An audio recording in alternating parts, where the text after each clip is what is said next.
Jeg skal sende en lydfil til Lene, som jeg har optaget med min mobil. Jeg har tilsluttet min mobil til min computer.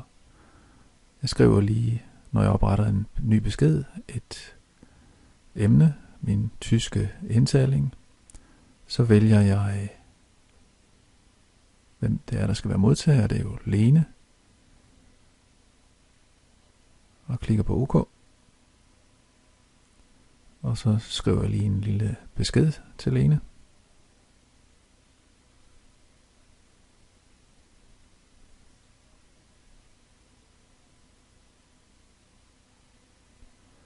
Og nu skal jeg så finde min lydfil i min mobil, og jeg skal vedhæfte den som bilag. Og min mobil, den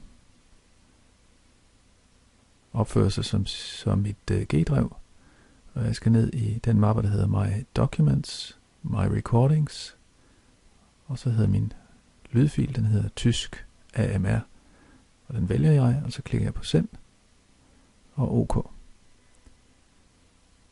Og så sender jeg det hele til Lene.